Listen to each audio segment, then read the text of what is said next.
आत्ता जी आपण सर्जरी केली होती त्याला स्कार एंडोमेट्रिओसिसचं रिसेक्शन म्हणतात. आजकाल स्कार एंडोमेट्रिओसिस खूप दिसायला लागला आहे, कारण प्रसूतीसाठी सिझेरियन सेक्शनचा इन्सिडन्स वाढत चालला आहे. आजकाल नॉर्मल डिलिव्हरी खूप कमी होत आहेत.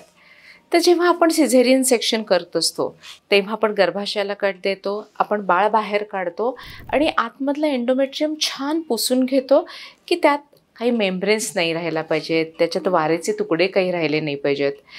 आणि तेव्हा ते जे आपण मॉब बाहेर घेतो त्याच्यावर ज्या एंडोमेट्रियमच्या सेल्स असतात त्या आपल्या जखमेवर पडू शकतात जिथून आपण सिझर केलं आहे. आणि त्या जखमेवर जर त्यांचं रोपण झालं, त्यांना रक्तपुरवठा मिळाला, त्या तिथेच राहतात आणि तिथे वाढायला सुरुवात करतात. तर एंडोमेट्रिओसिसमध्ये होतं काय, पिरियडच्या वेळेला जसं एंडोमेट्रियम बाहेर पडतं तसं स्कारच्या तिथे जे एंडोमेट्रियमचं रोपण झालं आहे तर तिथलं पण एंडोमेट्रियम बाहेर पडायला प्रयत्न करतं. त्यामुळे पाळीच्या वेळेला प्रचंड वेदना सिझेरियनच्या टाक्यावर जर होत असतील तर स्कार एंडोमेट्रिओसिस असू शकतं, हे आपण समजलं पाहिजे.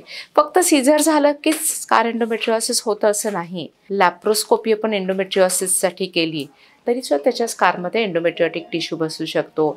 आपण मायोमेक्टमी केली तरीसुद्धा तो एंडोमेट्रियोटिक टिश्यू बसू शकतो आणि त्या सगळ्या स्कारवर स्कार एंडोमेट्रिओसिस होण्याची शक्यता वाढते की ज्याची मेन ट्रीटमेंट ही एकतर त्याला काढून टाकणं किंवा त्याचं ॲब्लेशन करणं.